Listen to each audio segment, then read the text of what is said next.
وَإِذَا بُشِّرَ أَحَدُهُمْ بِالْأُنثَى ظَلَّ وَجْهُهُ مُسْوَدًّا وَهُوَ كَظِيمٌ। আরবের চিত্র আল্লাহ তুলে ধরেছেন কারণে যে ইসলাম হচ্ছে এক মহাসত্য ধর্ম। প্রিয় নবী সাল্লাল্লাহু আলাইহি সাল্লামের জীবন যত দিন যাবে মানুষ ততই অবহেলা করতে থাকবে, যত দিন যাবে ততই তারা আমার নবীকে সাধারণ মানুষের স্তরে এনে সাধারণ ব্যক্তিদের স্তরে আনার চেষ্টা করবে। এটা যেন কেউ করতে না পারে। এই জন্য আল্লাহ পাক রব্বুল আলামিন আমাদের প্রিয় নবী সাল্লাল্লাহু আলাইহি ওয়াসাল্লামের সম্পর্কে যে মেসেজগুলো দিয়েছেন আল কোরআনের মাধ্যমে, আল কোরআনের মাধ্যমে যে মেসেজগুলো তিনি দিয়েছেন, যাতে কিয়ামত পর্যন্ত নবীকে কেউ যেন অবমূল্যায়ন করতে না পারে। একটা ঘুণে ধরা সমাজ, একটা ধ্বংসপ্রায় সমাজ, যেই সমাজটা পৃথিবী থেকে একেবারে বিলুপ্ত হওয়ার উপযুক্ত হয়ে গেছিল, যেই সমাজটিকে আর আল্লাহর গজবে মাফ করারও কোনো সুযোগ ছিল না। সন্তান তার নিজের মায়ের সাথে জেনা, সন্তান তার মাকে বিয়ে করা, ঠিক এমনি করে বেহায়াপনা, উলঙ্গ চলা, নিজের মেয়েকে জীবন্ত কবর দেওয়া, লুটপাট, লুটতারাস, হত্যা, গুম, হেন কোনো কাজ পৃথিবীতে অন্যায় এমনটা ছিল না যেটা আরবে হয় নাই। পবিত্র কোরআন মজিদে আল্লাহ পাক রব্বুল আলামিন বলেন, وَاذْكُرُوا نِعْمَةَ اللَّهِ عَلَيْكُمْ إِذْ كُنْتُمْ أَعْدَاءً فَأَلَّفَ بَيْنَ قُلُوبِكُمْ فَأَصْبَحْتُمْ بِنِعْمَتِهِ إِخْوَانًا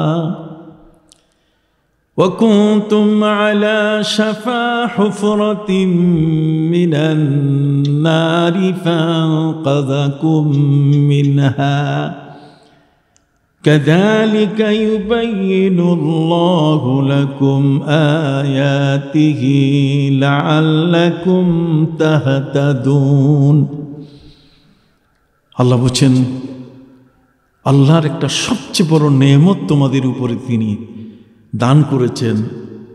এই নেয়ামতটাকে সবসময় সম্মানের সাথে তোমাদের মাঝে তার আলোচনাটাকে জাগরুক রাখবে, তার আলোচনাটাকে বাদ দিবে না। সুবহানাল্লাহ বলেন। আপনি দেখেন আমাদের সমাজের মধ্যে একটা স্লোগান আছে, আমরা বলে থাকি তৌহিদি জনতা, আমরা বলে থাকি তৌহিদ, তৌহিদি জনতা এক হয়েছে, একত্রিত হয়েছে। কিন্তু আমরা বলি না যে নবী প্রেমিক তৌহিদি জনতা একত্রিত হয়েছে। নবীর নাম আমাদের মাঝখানে নাই, আমরা নবীকে শূন্যের কোটায় পৌঁছে দিয়েছি। প্রিয় নবী সাল্লাল্লাহু আলাইহি ওয়াসাল্লামের অবস্থানটা এমন এক জায়গায় দিয়েছি, আমরা শুধু বলি যে আমরা সবাই মিলে এক হব তাওহীদের উপরে, লা ইলাহা ইল্লাল্লাহর উপরে, কিন্তু প্রিয় নবী সাল্লাল্লাহু আলাইহি ওয়াসাল্লামের নাম নাই। নবীজির নাম বাদ দিয়ে আল্লাহ নিজেও কোথাও নিজের কথা আলোচনা করেন নাই। গোটা কোরআন ব্যাপী আমার নবীর নামের প্রশংসা, যে আল্লাহ তার নবীর সম্পর্কে বলে দিয়েছেন, ওয়াজকুরু নি'মাতাল্লাহি আলাইকুম, নেয়ামতুল্লাহি আলাইকুম, আল্লাহর নেয়ামত তোমাদের উপরে। নেয়ামত এটা সাধারণ নেয়ামত না, এটা নেয়ামতে কুবরা, এটা নেয়ামতে উজমা, এটা এত বড় মহা নেয়ামত, যে নেয়ামতে আমাদের ভাষা চেঞ্জ করে দিয়েছে, অ্যাপ্রোচিং চেঞ্জ করে দিয়েছে, আমাদের বসা উঠা, আমাদের আত্মীয়তা, আমাদের খাওয়া দাওয়া, আমাদের জীবনের সকল কর্মকাণ্ডের মধ্যে পরিবর্তন এনে দিয়েছে।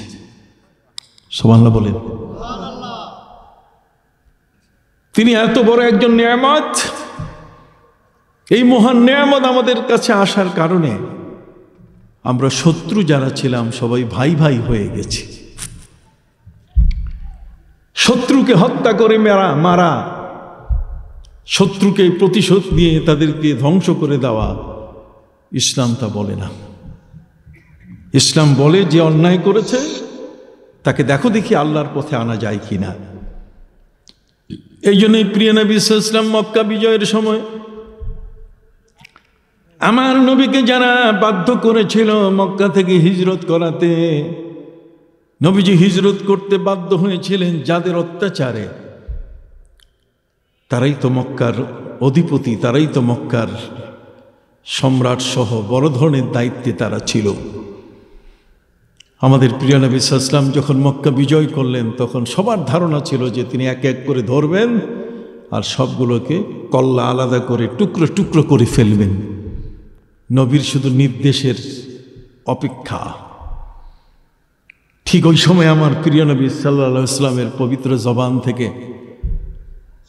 তাদের আবেদনের প্রেক্ষিতে বের হলো, মক্কার মানুষরা জানতে চেয়েছিল আপনি তো আখুন করিম, আপনি তো আমাদের অত্যন্ত সম্মানিত একজন ভাই। ওরা বলছে, মক্কার মানুষেরা বলছে আনা ইবনু আখিল করিম, আপনি হচ্ছেন আমাদের ভদ্র ভাইয়ের সন্তান। কতক্ষণ না, আপনি করিম ইবনে করিম, আপনি ভদ্রের সন্তান, ভদ্র। তারা স্বীকৃতি দিতে বাধ্য হয়েছে। অতএব আজকে আপনার কাছে বিচার। 21 বছর যাবত আমরা আপনাকে কষ্ট দিয়েছি। কত বছর? সম্মানিত সুধী বন্ধুরা আমার, মক্কার জীবনে 13টি বছর আর মদিনায় 8 বছর। 8ম হিজরি সনে মক্কা বিজয় হয়েছে। অতএব 8 3 কত? 11, 21, 13 আর 8 কত? 21 বছর। 21 বছরের দীর্ঘ সময় ধরে আমরা আপনাকে যার পর নাই কষ্ট দিয়েছি। আপনাকে আমরা নির্বাসনে দিয়েছি। মক্কায় আমরা আপনাকে পাহাড়ি উপত্যকায় বন্দি করে রেখেছি। খাবার নিতে দেই নাই, পানি যাইতে দেই নাই, খাদ্য পানীয় বন্ধ করে দিয়েছি।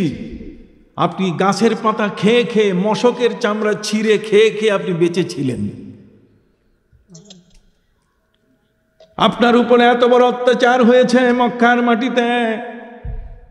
আপনি যখন কাবা ঘরের সামনে মাথা নত করে সেজদায় ছিলেন, তখন আপনার মাথার উপরে উটের পচা ভুঁড়ি চাপিয়ে আপনাকে শ্বাসরুদ্ধ করে মারার ষড়যন্ত্র করা হয়েছিল। কথা বলেন। তায়েফের ময়দানে ইসলাম প্রচার করতে গিয়ে আপনি সেখানে তায়েফের যুবকের হাত থেকে রক্ষা পান নাই। কবি বলেছেন, খুঁসে কফশে মুবারক পে তলবে জমে, খুঁসে কফশে মুবারক পে তলবে জমে, बोले ताइफ सदा तो सलामत रहे, शायद औलाद तेरी मुसलमान बनी। सुभान अल्लाह। प्रिय नबीजीर নুরানি দেহ মোবারকের উপরে তায়েফের যুবকেরা যেভাবে পাথর দিয়ে আঘাত করেছিল, ঢিল মেরেছিল, প্রিয় নবী সাল্লাল্লাহু আলাইহি ওয়াসাল্লামের দেহ মোবারক লহুলাহা হয়ে গিয়েছিল, রক্তাক্ত হয়ে গিয়েছিল।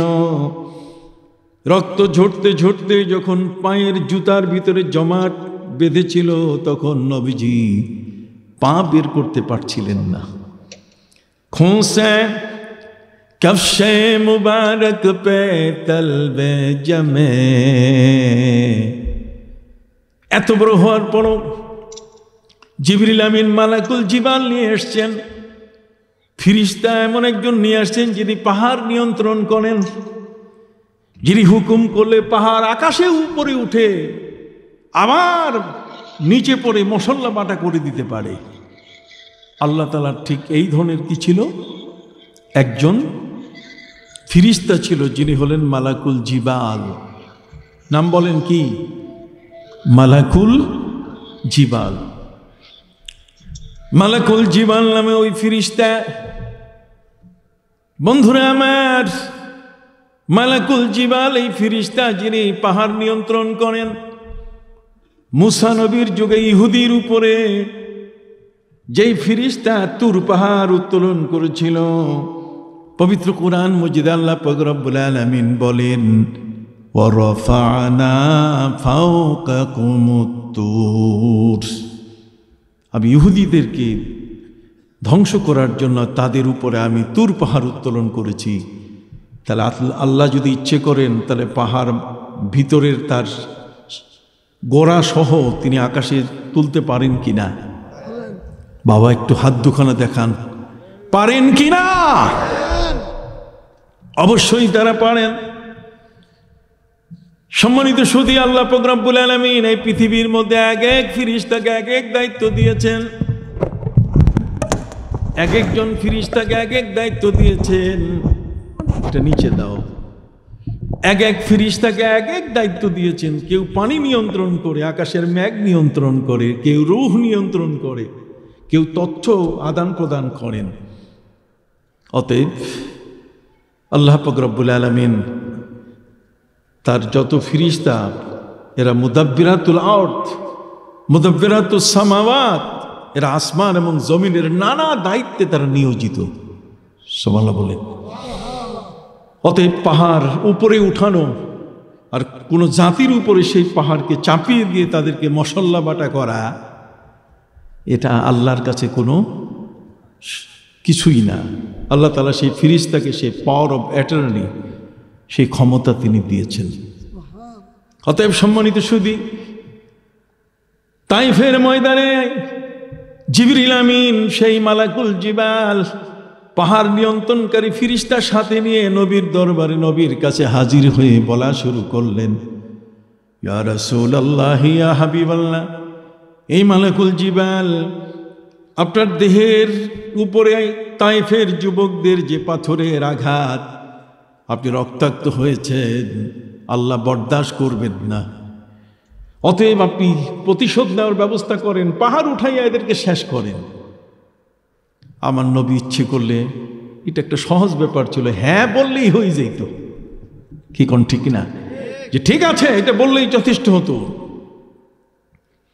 কিন্তু দয়াল নবী এত বড় দয়াল, আমার আল্লাহ তার পরিচয় দিয়ে বলেছেন, ওয়ামা আরসালনাকা ইল্লা রাহমাতাল লিল আলামিন। হে নবী, জগৎ সমূহের সকল সৃষ্টির জন্য আমি আপনাকে রহমত করে পাঠিয়েছি। আপনি দয়াল নবী। জিবরিল আমিন বলছেন, হুজুর ব্যবহার করেন ফিরিস্তারে। আমার নবী বলছেন, না, ইয়া জিবরিল, ইয়া জিবরিল, ইন্নী লাম উবআস লাআনা। আমি কারো উপরে অভিশাপ দেওয়ার জন্য পৃথিবীতে প্রেরিত হই নাই, পৃথিবীতে আমি আসি নাই। বাল বুইস্তু রাহমাতাল লিল আলামিন, আমি জগৎসমূহের রহমত হিসাবে আগমন করেছি। কাজে এদের প্রতিশোধ নেওয়ার আমার কোনো ইচ্ছা নাই। এই জন্য কবি সেই ভাষাটি তার ভাষায় বললেন, খুঁসে কফশে মুবারক পে তলবে জমে, পায়ের জুতার সাথে পা জমাট হয়ে গেল রক্তে। এই সময় আমার নবী বললেন, বলে তায়েব সদা তু সালামত রহে, শায়দ औलाद তেরি মুসলমান বনে। নবীজি বলেন, রে তায়েব, তায়েববাসী, তোমাদের কাছে আমি আজকে কোনো প্রতিশোধ নেব না। তোমার এই জমিন থেকে যদি একটি মানুষ কলেমা পড়ে ঈমান আনে, তাহলে সেদিন আমার রক্ত সার্থক হয়ে যাবে।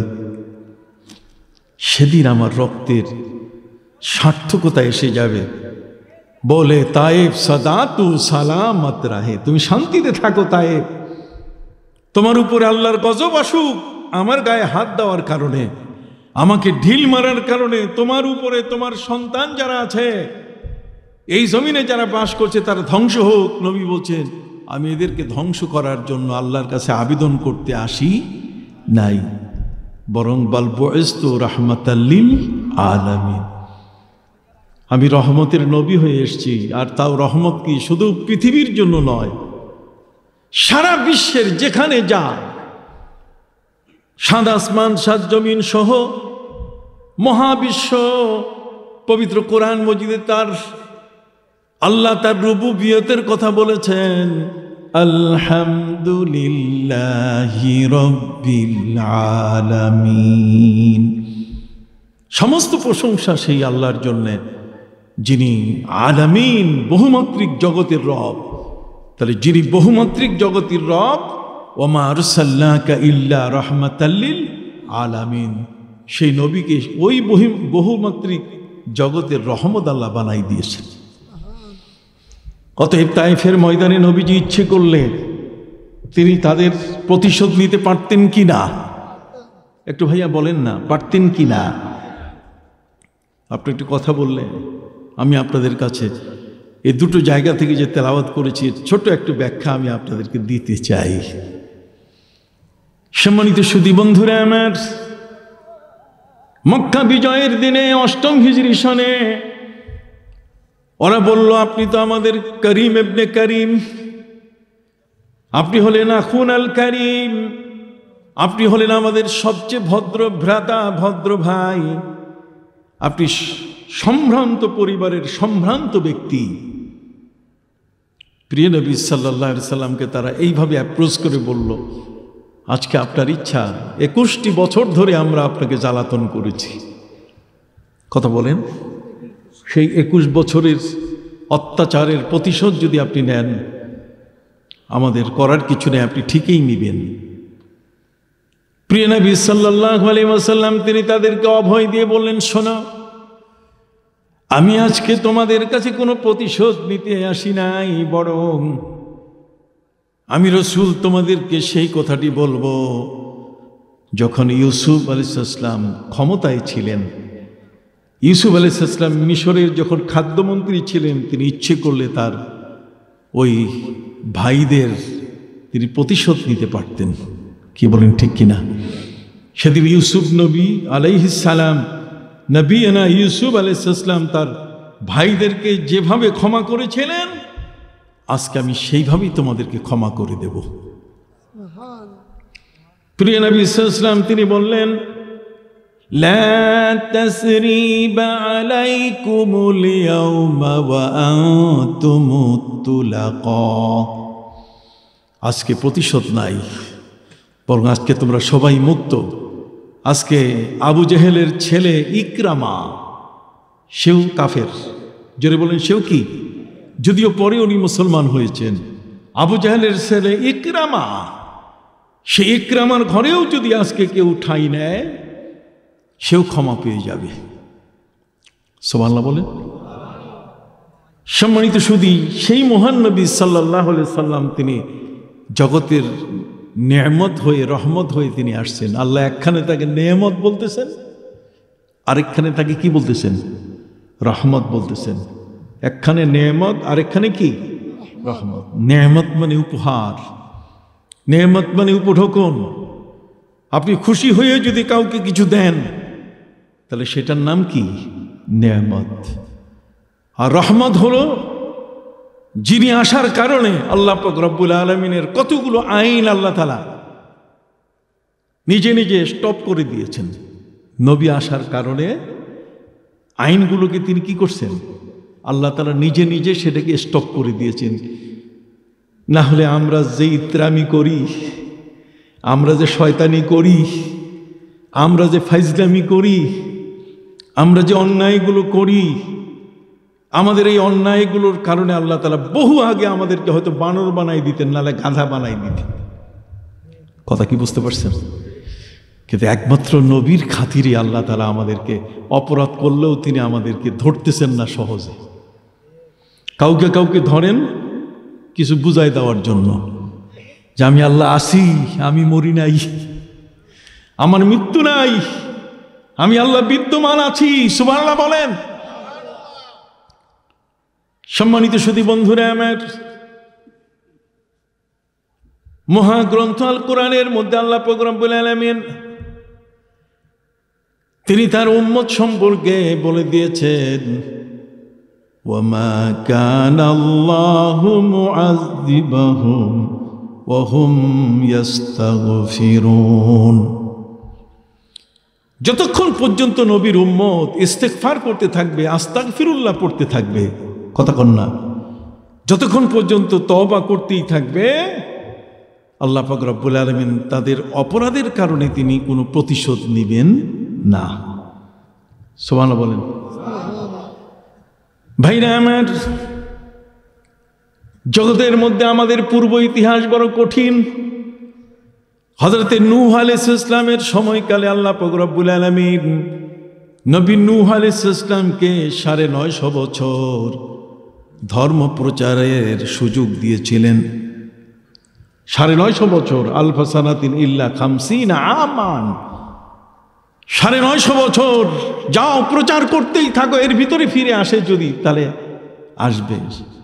৯৫০ বছরে মাত্র ৮০ জন মানুষ পাইছেন। কতজন?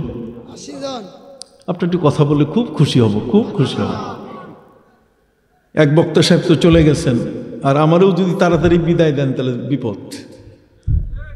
আমার ভাই তো বড় আশা করে আমাকে আমার তারিখ নিচে আগে, আপনাকে আসতে হবে। এখানে আরো আসছি আমি, কি বলেন ঠিক কি না? এখানে আরো আসছি, আরো 2 বার আসছি। আমার সেই ভাই জয়নাল ভাই, আল্লাহ তাকে নেক হায়াত দান করুন। আমেরিকায় গেলে যে আমাকে ভাই এখানে এখন বলতেছি, ওখানে গেলে মনে হয় আপন মায়ের পেটের ভাই না। তার ছেলে ফারুক আমাকে এয়ারপোর্টে আগায় দেওয়ার জন্য যাইতে পারে। দরদ না থাকলে, ভালোবাসা না থাকলে তো কখনো যেত না। আর ফারুক তো সেখানে সুন্নিয়তের যে এত বড় কাজ করতেছে, যেটা আপনি না দেখলে কল্পনা করতে পারবেন না। আমেরিকার মতো জায়গায় সে সুন্নিয়তের এত বড় কাজ করতেছে, আলহামদুলিল্লাহ। কথা কি বুঝতে পারছেন?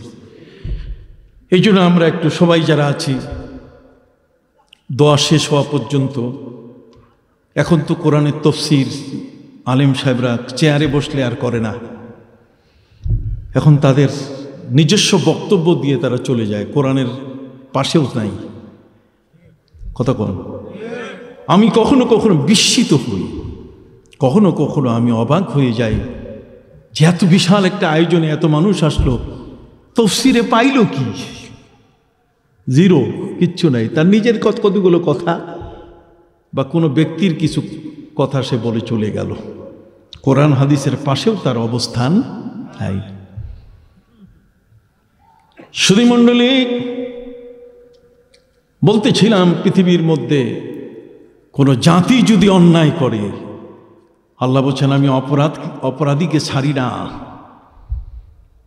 পবিত্র কোরআন মজিদে আল্লাহ পাক রব্বুল আলামিন বলেন, ওয়া কুল্লান আখাযনা বিযামবিহি,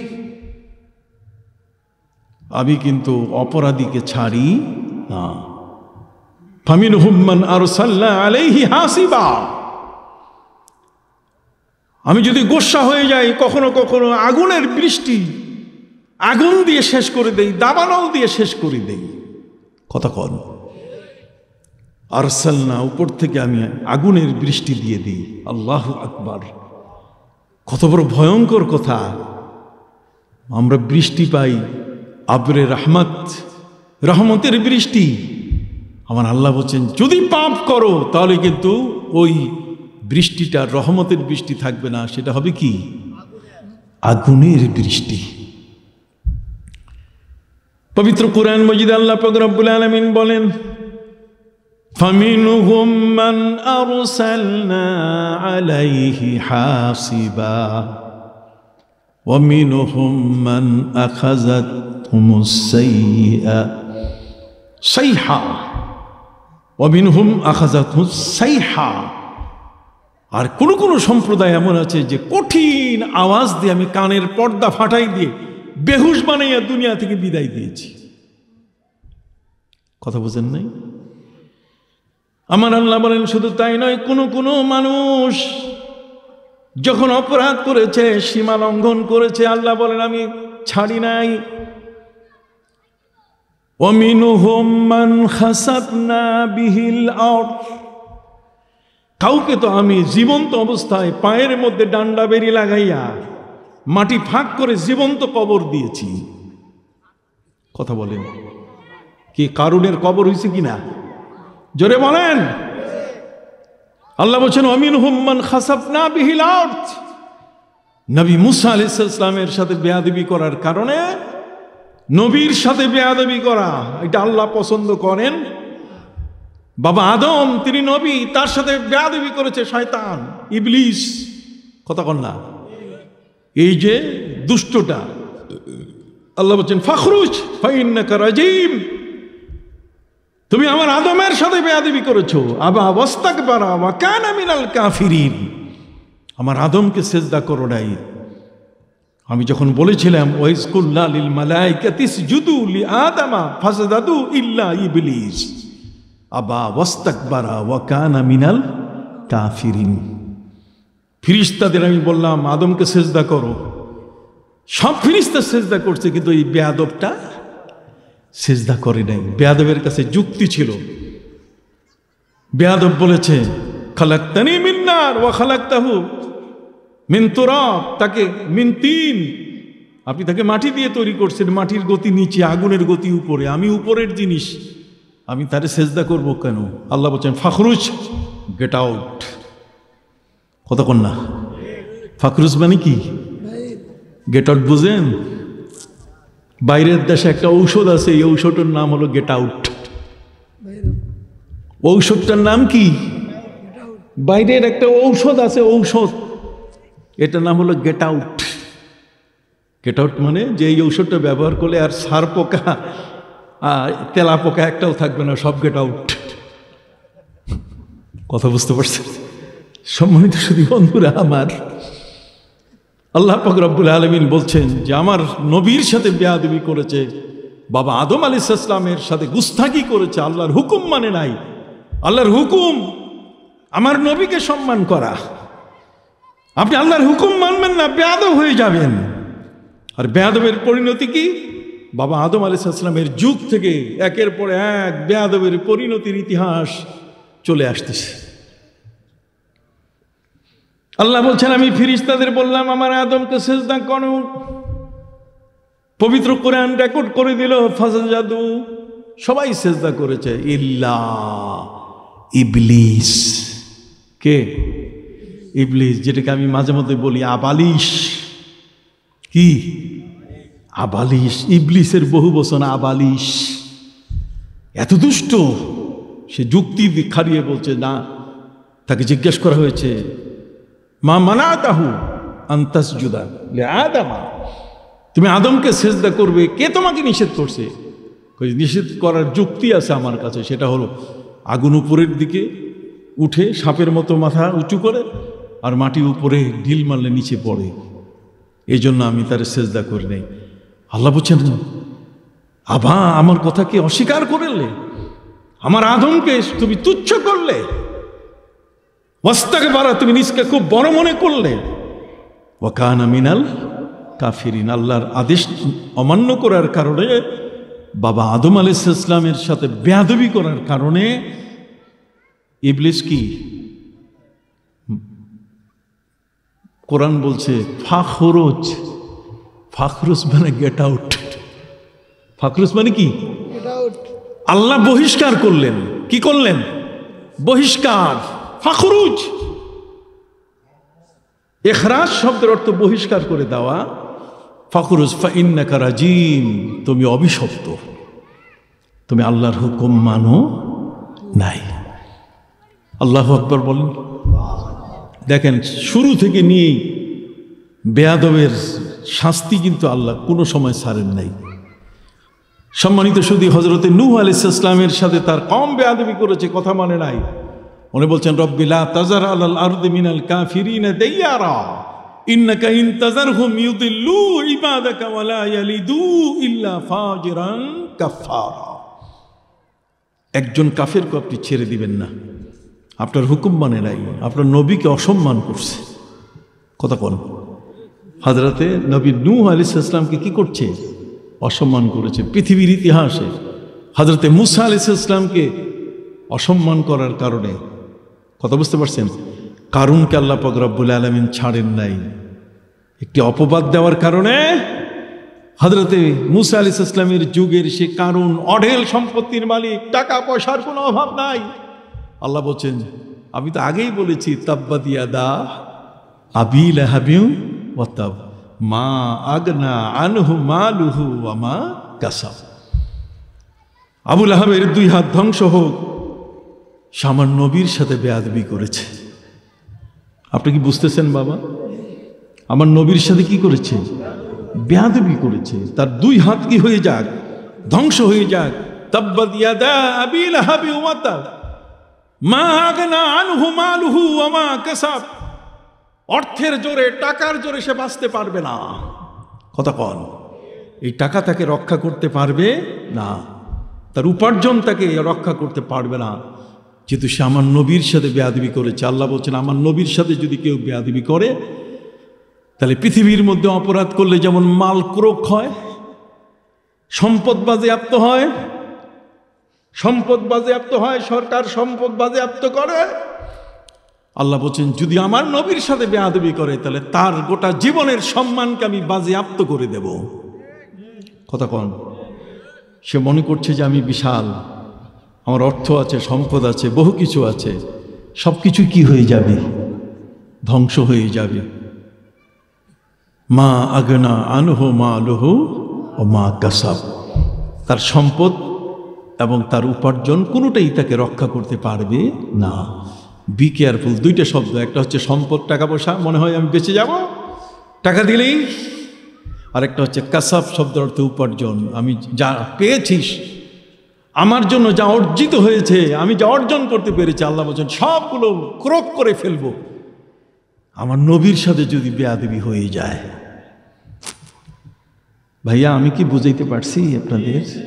হ্যাঁ, আল্লাহ বলছেন দয়া করে আমি তোমাদেরকে উপহার দিলাম এই নবী, আর সেই নবীটাকে নিয়ে কত কথা, সেই মহান নবীকে নিয়ে তোমার কত বাজে কথা, বাজে ভাষা, কত কন। অথচ সেই নবী তো তোমার মাথার মুকুট হওয়ার কথা। সেই নবী তোমার পৃথিবীর সবচেয়ে সুন্দর ভাষাটি পাওয়ার যোগ্যতা রাখেন। কথা বলেন, পৃথিবীর সর্বোচ্চ মানের যত বড় শব্দ আছে, যত সর্বোচ্চ মানের শব্দ দিয়ে নবীকে আপনি বলবেন, তাকে সম্বোধন করবেন, তত আল্লাহ খুশি হয়ে যাবেন। সুবহানাল্লাহ বলেন। কোথায় এই জ্ঞান পাবে? ভালো উস্তাদের কাছে তো পড়া দরকার। কতক্ষণ কে শেখাবে? আমি তো জীবনের প্রতিটি মুহূর্তে ছাত্র হয়ে বাঁচতে চাই। বিশ্বজোড়া পাঠশালা মোর, সবার আমি ছাত্র। বিশ্বজোড়া পাঠশালা মোর, সবার আমি ছাত্র। হযরত ইমাম আবু হানিফা রাহমাতুল্লাহি আলাইহি তিনি মেথরকে সম্মান করতেন। এক মেথর বুঝেন, যে পায়খানা সাফ করে। কেন? ইমাম আবু হানিফা রাহমাতুল্লাহি আলাইহিকে একজনে প্রশ্ন করেছিল, উনি এটার উত্তর দিতে পারেন নাই। ইমাম আবু হানিফা রাহমাতুল্লাহি আলাইহিকে প্রশ্ন করেছিল, হে ইমাম আবু হানিফা, আপনি তো বড় পণ্ডিত মানুষ, তাহলে বলেন দেখি কুত্তা সাবালক হয় কখন? এই কুত্তা কোন সময় সাবালক হয়, এটা হযরত ইমাম আবু হানিফা বলতে পারেন নাই। কারণ মুসলমানদের সাথে তো কুত্তার কোনো সম্পর্ক নাই, আছে নাকি? মুসলমান কি কুত্তার সাথে উঠা বসা করতে পারে? নবী করিম সাল্লাল্লাহু আলাইহি ওয়াসাল্লাম এক সময়কালে কুত্তা মারার তিনি হুকুম করেছিলেন, যদিও পরবর্তীতে সেটা রহিত হয়েছে। সম্মানিত সুধী, অতএব ইমাম আবু হানিফা রাহমাতুল্লাহি আলাইহিকে প্রশ্ন করা হলো, ইমাম আবু হানিফা, কুত্তা কখন সাবালক হয়? আমার মতো মৌলবী সাহেবকে যদি কেউ জিজ্ঞাসা করতো, আমি সাথে সাথে উত্তর দিয়ে ফেলতাম, কারণ আমার চেয়ে বড় পণ্ডিত তো আপনারা কেউ না, আমার এটা মনে হবে। দেখেন না বক্তারা সাথে সাথে জবাব দেয়, একটু সময় নেয় না যে আমি ঠিক বললাম না বেঠিক বললাম, সত্য বললাম না মিথ্যা বললাম, এটা সম্বন্ধে বলা হয় না, চিন্তাই করে না। ইমাম আবু হানিফার মতো এত বড় একজন পণ্ডিত, যার সম্পর্কে আমার নবীজি ভবিষ্যৎবাণী করেছেন। আমার নবী সাল্লাল্লাহু আলাইহি ওয়াসাল্লাম বলেছেন, পৃথিবীর সমস্ত জ্ঞান যদি আকাশের সুরাইয়া তারকায়, ধ্রুব তারকায় যদি লুকায় যায়, তাহলে পারস্য বংশোদ্ভূত একজন যুবক ওইখান থেকে সেই জ্ঞানগুলো আহরণ করে আবার পৃথিবীর মানুষের কাছে বিতরণ করতে পারবে। হযরত ইমাম আবু হানিফা তিনি পারস্য বংশোদ্ভূত। খেয়াল করেছেন কথা? এত বড় পণ্ডিত, তিনি উত্তর দিলেন যেটার উত্তর আমার জানা নাই, যে কুত্তা কোন সময় সাবালক হয়। তোমাকে আমি উত্তর দিব, আমাকে সময় দাও। পৃথিবীর যারা মহান ব্যক্তি তারা সাথে সাথে সব প্রশ্নের উত্তর দিতেন না। যেমন ইমাম মুসলিম রহমতুল্লাহ আলাইকে একজনে প্রশ্ন করেছে, ওনার উত্তর জানা ছিল না। হযরত ইমাম মুসলিম, যিনি সহিহ মুসলিম কিতাব লিখেছেন, হাদিসের কিতাব সহিহ মুসলিম লিখেছেন, তিনি বললেন, বাবা আজকে আমি তোমার প্রশ্নের উত্তর দিতে পারবো না, আগামীকাল আমাকে সময় দাও। উনি রাতের বেলায় কিতাব উল্টানো শুরু করছেন, আর পাশে ছিল এই বড় একটা খাঁচি, খেজুর ভরা, খেজুর ভরা খাঁচি ছিল। ইমাম মুসলিম ইবনে হাজ্জাজ আল কুশাইরি রহমতুল্লাহ আলাই, সহিহ মুসলিমের লেখক যিনি, তিনি ওই পাতা উল্টায় আর একটা করে খেজুর মুখে দেয়। আসলে অনেক সময় আমরা চকলেট খাই, উনি খেজুর মুখে দেন, কিন্তু খেজুর মুখে দেওয়ার পরে যে বিচিটা ফেলতে হবে, এমনভাবে তিনি তার কেতাবে ওই প্রশ্নের উত্তরটি বের করার জন্য বিভোর হয়ে গেছিলেন যে খেজুরের সাথে যে উনি বিচি খেয়ে ফেলতেছেন এটা খবর নাই। কথা বুঝতে পারছেন? ফজর হয়ে গেল, উনি উত্তর পেয়ে গেলেন, কিন্তু ওদিকে খাসির যত খেজুর সব খাইয়া কি বিচি সহ খাইয়া শেষ। ইমাম মুসলিম রহমতুল্লাহ আলাইহির সেই প্রশ্নকারীর প্রশ্নের উত্তর দিলেন।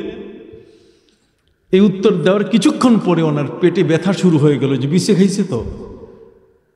এই বিচির ব্যথায় তিনি অল্প কিছু সময়ের মধ্যে তিনি মৃত্যুবরণ করলেন। ইমাম মুসলিম, সহিহ মুসলিম, বুখারী ও তিরমিজি, আবু দাউদ, ইবনে মাজাহ, নাসাই, সিয়াসত তার সবচেয়ে গ্রহণযোগ্য সবচেয়ে বড় যে 6খানা হাদিস, তার মধ্যে 22 সিরিয়াল 2 নম্বরে সহিহ মুসলিম। ইমাম মুসলিম রহমতুল্লাহ আলাইহি একটা প্রশ্নের উত্তর দিতে গিয়ে তিনি খাসির সব খেজুর বিচি সহ খাইয়া শেষ। খবর নাই, ওই প্রশ্নের উত্তর দিতে হবে আগামীকাল। আর আমরা হলে নগদ সব, এখন প্রশ্ন করলে এখনই উত্তর, বাকি নাই। এত বড় পণ্ডিত হয়ে গেছি আমরা এক একজন। ইমাম আবু হানিফা রহমতুল্লাহ আলাইহি তিনি সময় নিলেন যে আগামীকালকে সময় দাও, কুত্তা কখন সাবালক হয় এটা আমি তোমাকে বলবো। উনি চিন্তা করে দেখলেন যে কুত্তা কারা পালে, তো দেখলেন মেথর, কথা কন না, ওরা কুত্তা পালে। তো তিনি এক মেথরের কাছে জিজ্ঞাসা করলেন যে কুত্তা সাবালক হয় কখন, আমার একটু এই জ্ঞানটা দাও। তখন ওই মেথর বলল যে কুত্তা যখন ঠ্যাং উঁচা করে পেশাব করবে তখন মনে করতে হবে ও সাবালক হয়ে গেছে।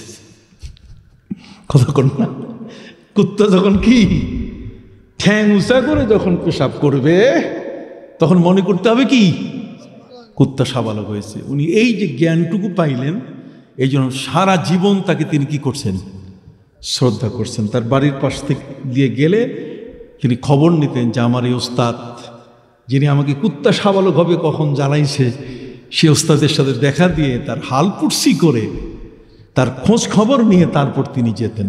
আল্লাহু আকবার বলবেন না? এই মানুষ আপনি পাবেন কোথায়? যে জন দিবসে মনের হরসে জ্বালায় মমের বাতি। মানুষকে এখন খুঁজে দিনের বেলায় তাও পাওয়া যাবে না, এত বিশাল প্রশস্ত সূর্যের আলোতে আলোকিত দিন, তারপর মোমের বাতি দিয়ে আপনি খুঁজে বেড়ান, মানুষ পাবেন না। মানুষগুলো কেমন জানি অমানুষ হয়ে গেছে, মানুষ কেমন জানি উল্টে গেছে, পাল্টে গেছে অর্থের কাছে, টাকার কাছে। কথা কন না? যারা প্যাট্রোনাইজ করছে, যারা অর্থ দিচ্ছে, টাকা দিচ্ছে, তাদের কাছে তারা মনে হয় তাদের জিহ্বাটাকে বিক্রি করে ফেলেছে। এ কারণে আল্লামা ইকবাল বলেছেন, उन्हीं की महफिल सजा रहा हूं, चिराग मेरी है रात उनकी, उन्हीं की मतलब कहा रहा हो, जबा मेरी है बात उनकी। আমি বাংলা বলি, তারপর দেখেন এখনকার বক্তারা তো উর্দু ফার্সি পড়ে না, ওরা বাংলা ইংলিশ জানে। ওরা কি বাংলা ইংরেজি কি জানে? বাংলা ইংলিশে কইলে আমরা সবাই মনে হয় নিজের আমরা বোকা হইয়া থাকি, যা বলে নাজিল হইতেছে আসমান থেকে, ইংরেজি কথা বোঝেন নেই। কিন্তু ইংলিশ ভাষা পৃথিবীতে এমন কিছু কিছু দেশ আছে যারা ইংরেজি বলে না, যারা ইংরেজি মোটেই বলে না, যারা ইংরেজির বিরুদ্ধে। সেই দেশটার মধ্যে একটা হচ্ছে ইটালি। কি ইটালি? তারা ইংরেজিকে কখনো তারা ভাষায় আনে না। তারা বলে ইংরেজি আমাদের ভাষা না, আমরা ওই ভাষায় কথা বলবোই না। এই জন্য ইটালিতে গেলে ইটালির নাম হচ্ছে, যেমন এই যে রেডিও আমরা বলি না, রেডিও কি ইংরেজি ভাষা? না না না, রেডিও হচ্ছে, রেডিও ইংরেজি না, ইংরেজি ভাষার শব্দ না, এটা হচ্ছে ইটালিয়ান ভাষা। ইটালিয়ান ভাষার শব্দের শেষে ও আছে। কি আছে? ও ও, যেমন রেডিও। তারপর টার্মিনাল বলি না, ওরা টার্মিনাল বলে না, ওরা টার্মিনো। ওদের দেশে সেন্ট মার্টিন আছে, ওরা বলে সেন্ট মার্টিনো। ও, আমি গেছি তো, ইটালিতে গেছি, আমি জানি। আমি না জেনে কোনো কথা আপনাদের কাছে বলবো না। আপনি যতই না চান আমাকে, আমার মুখ থেকে এর বাইরে কিছু আসবে না। কথা কি বুঝতে পারছেন? সম্মানিত যদি বন্ধুরা আমার, আল্লামা ইকবাল যেটা বলেছেন বড় চমৎকার। আমি কি বাংলাটা করব? শোনাবো? হাত ওঠান না, শোনাবো? আল্লাহ ইয়া রাসূলুল্লাহ, ইয়া গাউসুল আজম দস্তগীর, জিন্দাবাদ জিন্দাবাদ। আমিন আমিন। আমার জন্য দোয়া। আমি একটা সাধারণ একটা ক্ষুদ্র মানুষ। আপনাদের এই যে ধামতি যে মাদ্রাসা, এটার ভাইস প্রিন্সিপাল ছিলাম আমি অনেক দিন। আপনার বাড়ির পাশে কাশি সাইর, কতক্ষণ কাশি সাইরের রাস্তা দিয়া, তখন গোমতী ব্রিজ হয় নাই, তখন ফেরি পারাপার ছিল। আমরা ফেরি পার হইতে যাই, আর তাকায় দেখতাম ওই গোমতী ব্রিজ হইতেছে। এখন তো মজা করে আসতেছেন আপনারা, আমরাও আসি। তখন তো বড় কঠিন ছিল ফেরি পারাপার। ঢাকা থেকে প্রতিদিন এসে এসে ক্লাস করতাম, আবার সন্ধ্যার সময় ঢাকা চলে যেতাম প্রতিদিন। জন্ডিস রোগ হয়ে গেল আমার। কথা কি বুঝতে পারছেন? এই দরবারের যিনি ওলি ছিলেন হজরত মাওলানা পীর আব্দুল হালিম রহমতুল্লাহ আলাই, অনেক ভালো মানুষ, অনেক ভালো মানুষ, অনেক ভালো মানুষ। তার ভালো মানুষও হওয়ার প্রশংসা আমার মুখ দিয়ে যদি আপনি জানতে চান, কত যে বলবো, বলা শেষ হবে না। আমি ভাইস প্রিন্সিপাল হিসাবে আমার যে বেতনটা আছে না, প্রতি মাসের যে একটা সম্মানী পাই, আমাকে দিত ডবল। সরকারের ছিল ৬,০০০ টাকা, উনি আরো ৬,০০০ টাকা। ওনার ভাইয়ের একটা মিল আছে, চান্দিনায় একটা কি আছে, মিল আছে। জি, ওই মিল থেকে উনি টাকা পয়সা কিছু পাইতেন, আমাকে ডবল বেতন দিতেন। ডবলই সম্মানী দিয়ে উনি আমাকে এত আদর করতেন, ভালোবাসতেন। উনি আমার এই সম্মানী টাকাটা, বেতনের টাকাটা এই ধামতি মাদ্রাসায় দিতেন না। উনি মনে করতেন যে আমি এখান থেকে যাব তাড়াহুড়া, পকেট মার যদি নিয়ে নেয়। এই জন্য উনি নিজে ঢাকায় গিয়ে পীর ইয়েমেনি মার্কেটের পাশে একটা মসজিদ আছে, ওই মসজিদের বসে আমাকে খবর দিতেন, আপনি আসেন। বাসা থেকে যেতাম, যাওয়ার পর তখন বলতেন এই আপনার মাসের সম্মানী বেতন, এটা নেন। আমি পকেটে রাখি। কয় না না না, 2টা পকেটে ভাগ করে রাখেন, যদি একটাতে চুরি হয় তাহলে আরেকটা থাকবে। কতক্ষণ কোনখানে নিলাম, কোমরে নিলাম না পায়জামার পকেটের মধ্যে নিলাম, ওইটা উনি আগে দেখতেন। কোন জায়গায় নিলেন এটা নিশ্চিত হওয়ার পরে তারপর উনি আমাকে ছাড়তেন। এই ভালো মানুষটার আর কি প্রশংসা করব আমি? কথা কি বুঝতে পারছেন? আপনাদের এই ধামতি দরবার, কথা কি বুঝতে পারছেন? সিঙ্গুলা দরবার, এরা সব আত্মীয় স্বজন আমার, সব জানা আছে। আপনাদের এই দেবিদ্বারের যা বিষয়গুলো, কথা বুঝতে পারছেন তো? প্রত্যেকটাই জানা। এই জন্য আমি আপনাদের খুব ঘনিষ্ঠ মানুষ, খুব কাছের মানুষ। এখানে নুন ভাত খাইছি, এই এরিয়ায় ছাত্র বানাইছি, লেখাপড়া করছি। আমার একজন সাগরেদ বলতে গেলে আমি দাবি করছি না, একজন দেখা করলেন আমার সাথে, এখন আছে কি না, কয় হুজুর আপনি যখন ভাইস প্রিন্সিপাল তখন আমি দাখিলের ছাত্র। এখানে বোধহয় এখন নাই উনি। আসার সময় আমাকে পরিচয় দিচ্ছেন যে হুজুর আমি আপনার সময়কালে, দেখেন আমি যখন টাইটেল পড়াই তখন উনি কি দাখিলের ছাত্র, দাড়ি মোছ পাইকে গেছে ওনারও। তাহলে আমি দাদা, ছোট দাদা না, আমি কিন্তু একেবারে পরদাদার কাছাকাছি। কথা বুঝতে পারছেন? এই জন্য আমি কথাগুলো বলছি কাউকে লক্ষ্য করে নয়, বরং হেদায়েতের উদ্দেশ্যে। কথা কন না? কারো প্রতিশোধ নেওয়ার উদ্দেশ্যে নয়, বরং নসিহত হিসেবে। যদি কেউ নসিহত হিসেবে গ্রহণ করে তার জন্য কল্যাণ বয়ে আনবে। সম্মানিত সুধী, আল্লামা ইকবাল তিনি বলেছেন পৃথিবীতে মানুষ বিক্রি হয় কেমনে? এই বিক্রি হয় কেন? মানুষ বেচা কেনা হয় কেমনে? আগের মানুষ বিক্রি হইতো বডি, আর এখনের মানুষ বিক্রি হয় জিব্বা। কতক্ষণ না? কি বিক্রি হয়? জিব্বা বিক্রি হয়।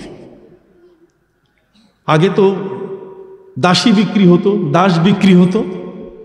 এখন দাসী বিক্রি হয় না, তার চেয়ে বড় জিনিসটা যেটা যেটা পৃথিবীকে নড়াই চড়াই ফেলে, সেই জিনিসটা কি? জিব্বা বিক্রি হয়। বলবেন যদি জিব্বা বিক্রি হয় কেমনে? আল্লাহু আকবার। আল্লামা ইকবাল বলেছেন উन्हीं की महफिल सजा रहा हूं चिराग मेरी है रात उनकी। কয় আমি যে সভাটা বানাইছি, এই সবার মধ্যে যে আলো জ্বলতেছে ওটা আমার চেরাগ থেকে। চেরাগ বুঝেন তো? প্রদীপ, বাতি। তো বাতিতে কি দিতে হয়? আগে তেল দিতে হয় না? তো বলছে আমার তেল পুড়তেছে, বাতি জ্বলতেছে, আর সভা করতেছে সে। তেল কিন্তু আমার, বাতি আমার, আর সভা করতেছে সে। উনি কি महफिल सजा रहा हूं चिराग मेरी है रात उनकी। उन्हीं की मतलब कहा रहा हूं जबा मेरी है बात उनकी। আমি আমার নিজের কথা কই না, ও আমার যা শিখাই দিছে ওইটাই আমি বলতেছি। বাকবাকুম পায়রা বোঝেন তো? কতক্ষণ না? একজন ব্যক্তি তার দোকানের মধ্যে একটা ময়না পাখি রাখছে। কি পাখি? একটু কথা বললে খুশি হব। কি পাখি? ময়না পাখি রাখছে। এই ময়না পাখিটাকে শিখাই দিছে যে যেই তোমাকে জিজ্ঞেস করবে যে এই জিনিসটা কি ঠিক আছে, দাড়ি চেশাক, এটা ফার্সি ভাষা। দাড়ি চেশাক, দাড়ি চেশাক মানে কোনো সন্দেহ নাই। তার মানে পিউরিটির দিক থেকে এটা 1 নম্বর হওয়ার দিক থেকে কোনো সন্দেহ নাই। যেই জিনিসটাই সে বিক্রি করে, যদি কেউ বলে এটা কি ভেজাল, আমার পাখিটাকে জিজ্ঞাসা করো, তো পাখি বলে দাড়ি চেশাক, এর মধ্যে কি সন্দেহ আছে? এর মধ্যে কোনো সন্দেহ নাই। তো আমাদের জিব্বাটা ঠিক ওইরকম ভাবে কেনা বেচা হয়ে গেছে। কথা কন না? কাজে যা বলি তাদের বলা বলি, আমার বলা আমি বলি না। যেহেতু টাকায় বিক্রি হয়, তো মানুষ যদি টাকায় বিক্রি হয়, আগে দাসী বিক্রি হতো, এখন কি বিক্রি হয়? আবার বলেন কি? এটা বড় মারাত্মক, ভেরি ডেঞ্জারাস। এটা যে কত মারাত্মক যেটা কল্পনা করা যায় না। কথা বুঝেন নেই? আমি সব ঠিক আছে, আমার টুপি ঠিক আছে, আমার দাড়ি ঠিক আছে, আমার পোশাক ঠিক আছে, জিব্বাটা চলে গেছে আরেকজনের কাছে। কথা বুঝে গেছে? उन्हीं की मतलब कहा रहा हूं जबा मेरी है बात उनकी। অতএব হযরত নূহ আলাইহিস সালামের জমানায় আল্লাহ বেয়াদবি সহ্য করেন, ঠিক এমনি করে মুসা আলাইহিস সালামের জমানায় তার প্রতি অপবাদ দিয়েছে, তার সাথে দুর্ব্যবহার করেছে কারুন। আল্লাহ তাআলা ফেরেশতাকে বলছে ডান্ডা বেরি লাগাও পায়ে, জীবন্ত মাটিতে পুঁতে ফেলো, এই বেয়াদবকে রাখা যাবে না। অথচ তার যে সম্পদ, সেই সম্পদগুলো প্রায় 70টা উট লাগতো তার চাবিগুলো বহন করতে। গুডাউনের চাবি বহন করতে উট লাগতো কত? 70। কম কথা, চাবিগুলোই যদি বহন করতে সত্য, তাহলে গুডাউন কত বড়, ওরে বাবা। আল্লাহ বলছেন তার সম্পদ তাকে রক্ষা করতে পারে নাই। অমিন হুম্মান খাসাফনা বিহিল আরদ। এরপরে আল্লাহ বলছেন অমিন হুম্মান আগরাকনা। এর মধ্যে ফিরআউন হযরত মূসা নবীর সাথে বেয়াদবি করেছে। কথা কন না, কার সাথে? মূসা নবীকে মারতে গেছিল না? মূসা নবীকে ধরতে গেছিল না? মূসা নবী নদী পার হয়ে বাধ্য হয়ে তিনি আল্লাহ তাআলার হুকুমে নদী পাড়ি দিয়ে চলে গেলেন। আল্লাহ নদী ফাঁক করে দিয়েছেন। সম্মানিত সুধী, সেই ফিরআউনের অত্যাচারে, তার বেয়াদবির কারণে মূসা নবী কঠিন অপমানের শিকার হয়েছিলেন।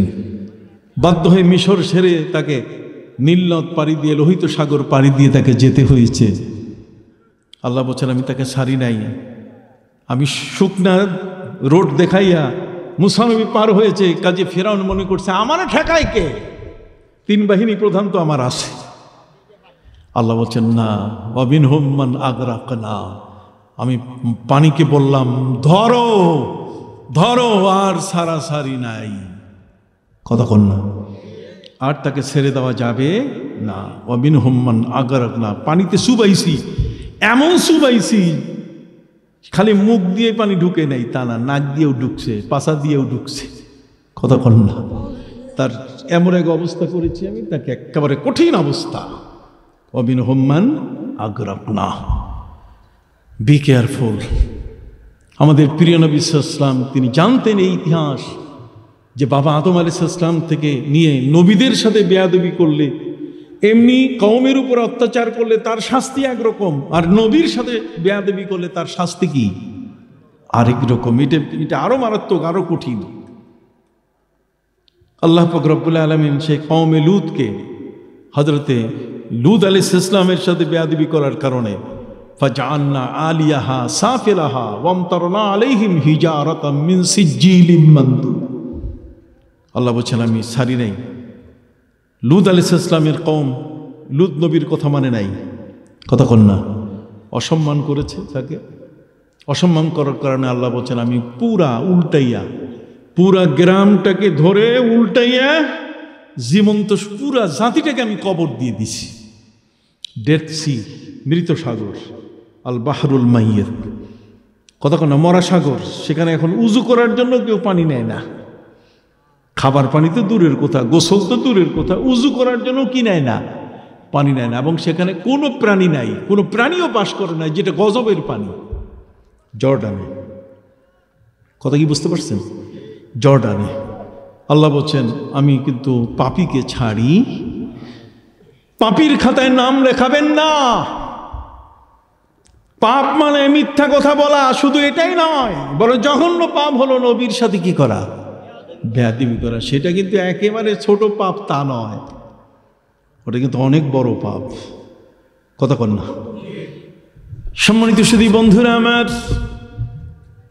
খুব বিনয়ের সাথে আপনাদের কাছে বলতে চাই, খুব ভালো লাগতেছে আপনারা যারা আছেন শুনতেছেন, ঠিক না? প্রিয় নবী সাল্লাল্লাহু আলাইহি ওয়াসাল্লাম তিনি আল্লাহর কাছে বলেন যে আল্লাহ আমার তো মৃত্যু হবে, আমার মৃত্যু হবে, আমি ইন্তেকাল করব, কিন্তু ইন্তেকাল করার পরে আমি যতটুকু জানি মেরাজ শরীফ, এই যে রজব মাস, এই মাসে নবীজি কি করছেন, মেরাজ করেছেন। 26 তারিখ দিবাগত রাত যেটা, এই লাইলাতুল রজব যেটা, লাইলাতুল মেরাজ, এটা শাইখ ইবনে তাইমিয়া পর্যন্ত বলছে এটা লাইলাতুল কদরের চেয়ে উত্তম। এই রজব মাসে আমার নবী সাল্লাল্লাহু আলাইহি ওয়াসাল্লামকে আল্লাহ সম্মানী করছেন। এটা আরবি 4টি সম্মানী মাসের মধ্যে একটি মাস রজব। কথা বুঝতে পারছেন? আর বাকি 3টা হলো জিলকদ, জিলহজ এবং মুহররম। সর্বমোট 4টা। ওয়া মিনহা আরবাতুন হুরুম, পবিত্র কোরআনে 4টা সম্মানীয় মাসের কথা বলা আছে।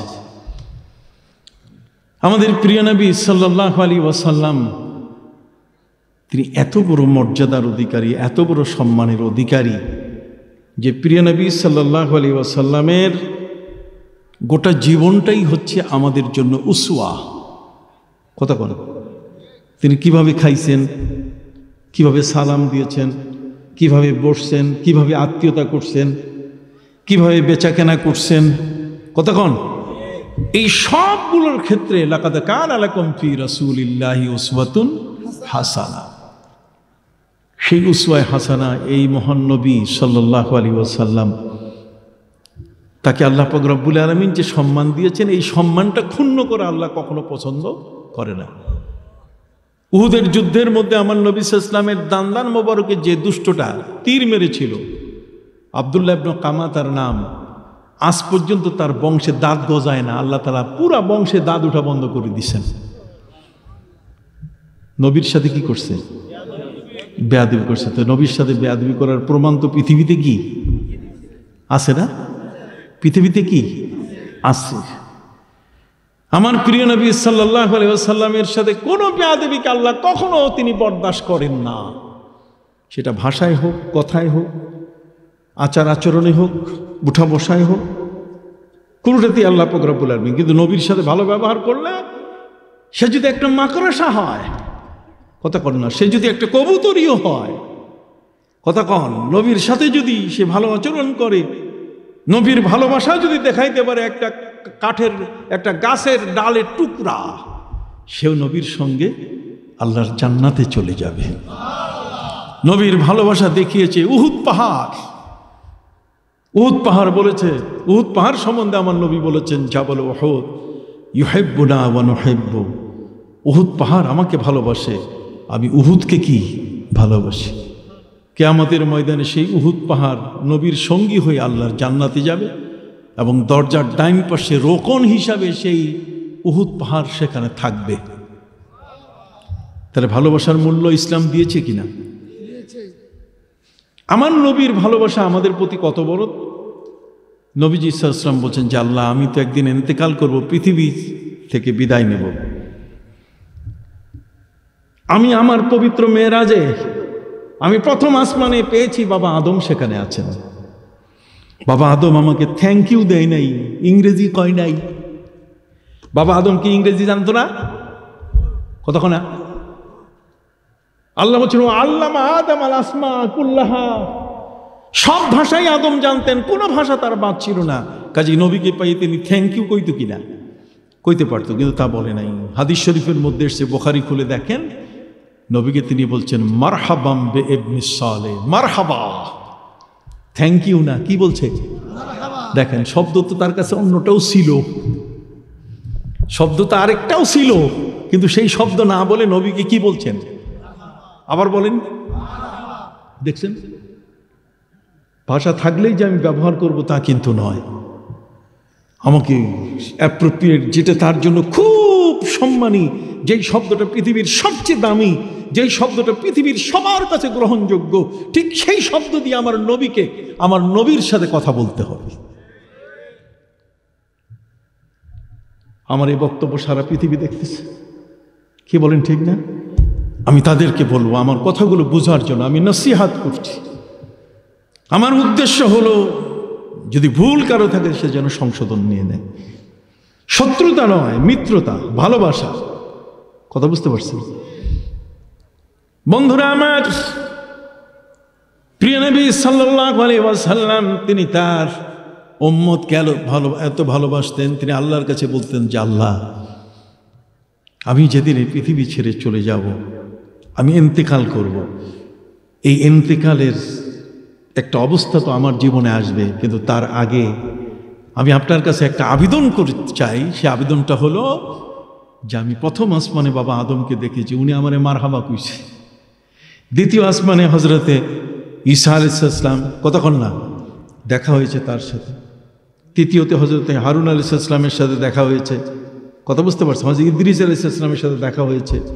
চতুর্থ, পঞ্চম, ষষ্ঠ, সপ্তম আকাশে, এর আগে ষষ্ঠ আসমানে হজরতে মুসা নবীর সাথে দেখা হয়েছে। উনি আমাকে দেখে বলছে মারহাবাম বিল আখি সালেহ, আমার অত্যন্ত যোগ্য উপযুক্ত নেককার ভাই। সপ্তাকাশে যখন হজরতে ইব্রাহিম আলাইহিস সালামের সাথে দেখা হলো, তখন তিনি বলছেন মারহাবাম বে ইবনিল কারীম। কথা বলে মারহাবাম বে ইবনিল কারীম, আমার অত্যন্ত সম্ভ্রান্ত একজন ভদ্র সন্তানের সাথে আমার দেখা হলো, মারহাবা। সুবহানাল্লাহ বলেন। অতএব আল্লাহ নবীদের ইন্তেকালের পরে আপনি প্রথম, দ্বিতীয়, তৃতীয়, চতুর্থ, পঞ্চম, ষষ্ঠ, সপ্তম আসমানে তাদেরকে আপনি চেম্বার দিয়েছেন। নবীগণের নামে নামে চেম্বার আছে আকাশে, তারা সেখানে রুহানি জগতে অবস্থান করতেছেন। আল্লাহ আমারও ইন্তেকালের পরে তো আপনি আমাকে উপরে আকাশে সবচেয়ে বড় একটা চেম্বার দিবেন। আল্লাহ বলছেন, হ্যাঁ আমি তো আপনার জন্য সবচেয়ে বড় চেম্বার, সবার চেয়ে দামি, সবার চেয়ে সুন্দর। আপনি আমার হাবিব, সবচেয়ে বড় মূল্যবান, সবচেয়ে বড় দেখার মতো গর্জিয়াস, কতক্ষণ না, ঠিক এই ধরনের চেম্বার আমি আপনার জন্য রেখে দিয়েছি। আমার নবী বলছেন যে আল্লাহ আমি ওই চেম্বারে যাব না, ওই আকাশের চেম্বার আমার দরকার নাই। কই কেন? আমি আমার উম্মতের সাথে থাকতে চাই। এই জমিন, এই মাটির নিচের চেম্বারটাই আমার জন্য কি যথেষ্ট। আল্লাহ বলছেন কেন? প্রিয় নবী সাল্লাল্লাহু আলাইহি ওয়াসাল্লাম পবিত্র কোরআন তেলাওয়াত করলেন, কি চমৎকার করে তিনি তেলাওয়াত করলেন, ওয়ামা কানা আল্লাহু লিয়ুআযযিবাহুম ওয়া আনতা ফীহিম। হে নবী, আপনার উম্মতকে আল্লাহ কঠিন শাস্তি দিবেন না শুধু আপনার দিকে তাকাইয়া, যতক্ষণ পর্যন্ত আপনি তাদের মাঝে আছেন। মুসা নবীর উপস্থিতিতে তার কওমকে ধ্বংস করে আল্লাহ ব্যবস্থা করছেন। হযরতে নূহ নবীর চোখের সামনে প্লাবন দিয়ে তার কওমকে ধ্বংস করছেন। কথা বলেন, পৃথিবীর মধ্যে পাপীদেরকে নবীদের সামনে কি করা হয়েছে? হযরতে লূত আলাইহিস সালামের সময় লূত আলাইহিস সালামকে সকালে বের করে নেওয়া হয়েছে, আর সাথে সাথে ফিরিস্তারা গ্রাম সহ আকাশে উঠাইয়া উল্টাই দিয়েছে স্কাইল্যাবের মতো। কথা বোঝেন নাই? নবীদের সম্মুখে তাদেরকে ধ্বংস করে দেওয়া হয়েছে। আল্লাহ বলছেন, হে নবী, আপনি যেখানে আছেন আপনার দিকে তাকাইয়া আপনার উম্মত যত বড় অপরাধ করুক আমি তাদেরকে এমন শাস্তি দিব না। ওয়ামা কানা আল্লাহু লিয়ুআযযিবাহুম ওয়া আনতা ফীহিম। কথা বল না, ওয়ামা কানা আল্লাহু মুআযযিবাহুম ওয়া হুম ইস্তাগফিরুন। হে নবী, আপনার উম্মত যত ইস্তেগফার করবে, যত আল্লাহর কাছে মাফ চাইবে, যত বেশি আল্লাহর কাছে ক্ষমা চাবে, ফাস্তাগফারা লাহুমুর রাসূল, যত মাগফিরাত চাবে, তখন নবীও তাদের জন্য আল্লাহর কাছে কি চাবেন? মাগফিরাত চাবেন। কি চমৎকার কথা! আল্লাহর কাছে নবী উপরের চেম্বার চান নাই, প্রথম থেকে নিয়ে সপ্তাকাশ পর্যন্ত সাত আসমানের সব চেম্বার, তার চেয়েও গর্জিয়াস, আরো বেশি গ্র্যাভিটি যেটাতে আসে, এমন বড় ধরনের চেম্বার থাকা সত্ত্বেও নবী নেন নাই। কার খাতিরে? উম্মতের খাতিরে। আর সেই উম্মত যদি গুতাগুতি করে, কথা কন না, তখন এগুলো কি ভালো? কোনো ভালো লক্ষণ? আর জোরে বলেন, ভালো লক্ষণ? কোন অবস্থাতে এটা ভালো লক্ষণ নয়। প্রিয় নবী সাল্লাল্লাহু আলাইহি ওয়াসাল্লাম তিনি রওজা মোবারকে আছেন, তিনি আল্লাহর কাছে বলছেন যে আল্লাহ আমি আমার উম্মতের মাঝে আমি থাকতে চাই। উম্মতের মাঝে থাকলে আমার খাতিরে আমার উম্মতের উপরে বড় ধরনের কোনো শাস্তি হবে না। তার যেই নবী আমাদের সেফটির জন্য, কথা বল না, যেই নবী আমাদেরকে রক্ষা করার জন্য নিজের সব চেম্বার ছেড়ে দিয়ে, গর্জিয়াস সব কিছু ছেড়ে দিয়ে মাটির চেম্বারটাকে তিনি বেছে নিলেন। সেই চেম্বারটা কেমন চেম্বার? আসুন, পবিত্র কোরআন সেই চেম্বারের একটা বিবরণ দিয়েছে। সুবহানাল্লাহ বলেন। পবিত্র কোরআনের মধ্যে চেম্বারের বিবরণে এসেছে, ওয়ালাউ আন্নাহুম ইযযালামু আনফুসাহুম জাউকা ফাস্তাগফারুল্লাহ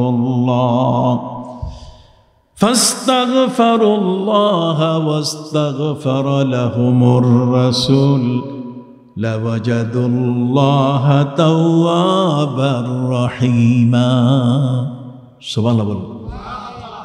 আল্লাহ বলছেন, হে নবী, পৃথিবীর জমিনে যে চেম্বারটা আপনি নিছেন, সেই চেম্বারটাও তো একটা এত বেশি উপকারী একটা চেম্বার। আমি তো উপহার দিয়েছি আপনার উম্মতের জন্য আপনাকে, লাকাদ মান্নাল্লাহু আলাল মুমিনিন ইজ বাসা ফীহিম রাসূলাম মিন আনফুসিহিম, তাদের থেকে তাদের একজনকে তিনি রসুল করলেন, আর সেই রসুল তাদেরকে কোরআন বিজ্ঞান সবকিছু শেখালেন, কলুষমুক্ত করলেন।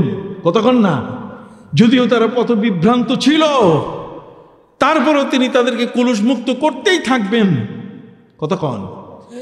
সম্মানিত সুধী, সেই নবীজি সাল্লাল্লাহু আলাইহি ওয়াসাল্লামের রওজা মোবারক, এখানে যদি কেউ কোনো অপরাধী আসে, আল্লাহ বলছেন ওয়ালাউ আন্নাহুম ইযযালামু আনফুসাহুম জাউকা, আপনার এখানে যদি কেউ আসে এবং আল্লাহর কাছে যদি ক্ষমা চায়, তাহলে সাথে সাথে সে আল্লাহকে তওবা গ্রহণকারী মহাদয়াময় হিসাবে পাবে। সুবহানাল্লাহ বলেন। তাহলে আমাদের সুযোগ সুবিধা কম না বেশি? আমাদেরকে কি বাবা আদমের কবরে যাইতে কইছে? কথা কন না। মুসা নবীর কবরের পাশে যাইতে বলছে? সম্মানিত সুধী, সেগুলো কবরের কাছে আমাদেরকে যেতে বলা হয় নাই। কবরে আপনি জিয়ারতে যাবেন, এটা জায়েজ, কিন্তু নির্ধারিতভাবে আমার নবীর রওজা মোবারকে যাওয়ার জন্য, এই চেম্বারের কাছে যাওয়ার জন্য আমরা বড় বড় FRCS পৃথিবীর বিখ্যাত ডাক্তারের কাছে যাই, প্রেসক্রিপশন নেই। কিন্তু আমার নবী হলেন এত বড় মহান একজন রসুল, যিনি রওজা মোবারকের পাশে কোন উম্মত এসে দাঁড়িয়েছে, সেই উম্মতকে তিনি চিনতে পারেন, তার বাবাকে চিনতে পারেন, তার পরিবারকে চিনতে পারেন, তার গোটা গোষ্ঠীকে তিনি চিনতে পারেন। কথা বুঝতে পারছেন? তাহলে সেই নবী সম্পর্কে আমাদের আরো সতর্ক হওয়া প্রয়োজন আছে কিনা? হ্যাঁ, খুব প্রয়োজন আছে। লাকাদ কানা লাকুম ফি রাসূলিল্লাহি উসওয়াতুন, কোন এমন একটা জিনিস আছে যে জিনিসটাতে নবীর জীবনে আপনি ত্রুটি বের করতে পারবেন? সবটাইতে উসওয়ায়ে হাসানা, কুদওয়ায়ে হাসানা, অনুসরণযোগ্য। নবীর জীবনের বিন্দু পরিমাণ এমন নাই যেটাকে আপনি মনে করবেন না যে এটা পালন করা যাবে না। সব কিছুই যা আছে আমার নবীর কাছে, ওমা আতাকুমুর রাসূলু ফাখুযুহু ওমা নাহাকুম আনহু ফান্তাহু। কথা বুঝতে পারছেন? নবী যা নিয়ে এসেছেন আঁকড়িয়ে ধরো, যা ছেড়ে দিতে বলছেন ছেড়ে দাও। সুবহানাল্লাহ। এই জন্য আমি আমার বন্ধুদের কাছে বিনয়ের সাথে আবেদন করতে চাই, আমরা নবীজির আদর্শের উপরে থাকব। রাজি আছেন সবাই? জোরে বলেন, রাজি আছেন? আমরা নবীজির নিয়ে কোনো সমালোচনা করব না, কারণ হচ্ছে একটাই, আমাদের ফাউন্ডেশনটা খুব শক্তিশালী ফাউন্ডেশন। নবীজির যে ফাউন্ডেশনটা দিয়ে গেছেন, সাহাবা ইকরাম যে ফাউন্ডেশনের উপরে ছিলেন, আমাদের ইমামরা যে ফাউন্ডেশনের উপরে ছিলেন, আমাদের আউলিয়া ইকরাম যে ফাউন্ডেশনের উপরে আমাদেরকে রেখে গেছেন, এটা এত মজবুত। এটার উপরে দাঁড়ায় থেকে যখন কেউ উল্টা কথা কয়, তখন আমরা রিয়েক্ট করি, তখন আমাদের কাছে আর ওই কথাটা ভালো লাগে না। যেহেতু ফাউন্ডেশনটা খুব কি স্বচ্ছ, পবিত্র, শক্তিশালী, এবং সেই ফাউন্ডেশনের মধ্যে সামান্যতম কোনো গলত কিছু নাই। যতই বুঝাক কাম হবে না। মাথার মধ্যে নবীর সম্মান ঢুকে পড়েছে, কাজে অসম্মানজনক কথা বললেই সেখানে আমরা রিয়েক্ট করে ফেলি।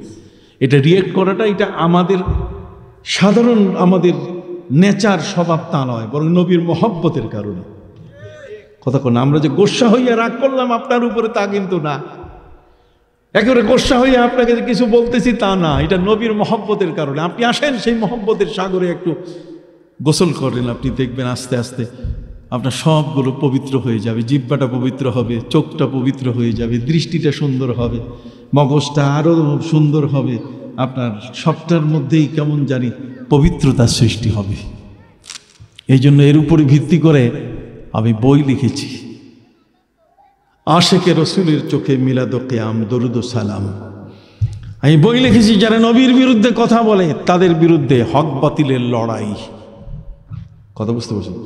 যারা আমাদেরকে বিভিন্ন মাসলা মাসাইল নিয়ে বিভ্রান্ত করতে চায়, আমি তাদের বিরুদ্ধে বই লিখেছি 113 মাসলায় বিভ্রান্তির সমাধান। যারা নবী করিম সাল্লাল্লাহু আলাইহি ওয়াসাল্লামকে রওজা মোবারকে জিন্দা মনে করে না, তাদের বিরুদ্ধে বই লিখেছি রওজা মোবারকে জিন্দা নবী। যারা মজহাব মানে না, ইমাম আবু হানিফাকে তুচ্ছ তাচ্ছিল্য করে, তাদের বিরুদ্ধে বই লিখেছি হাদিস বিশারদ ওলিয়া কামেল ইমাম আজম আবু হানিফা। সামনে মাহে রমাদান, আল্লাহুম্মা বারিক লানা ফি রজব ওয়া শাবান ওয়া বাল্লিগনা রমাদান, এই সিয়াম সাধনার উপরে খুব প্রয়োজনীয় একটা বই লিখেছি। আর আমাদের ঘরের বউরা ঘরে না থাকলে খালি মোবাইল টিপে, গুগল হুজুর দিয়ে মাসলা শিখে না, তাহলে যেন নষ্ট না হয়। এই জন্য আমি তাদের জন্য 650 পৃষ্ঠার বই লিখেছি, নারীর অলংকার। এগুলো নেবার চেষ্টা করবেন, তাহলে আপনি আমাদের লেখাগুলো পড়লে আর কখনো নষ্ট হওয়ার সুযোগ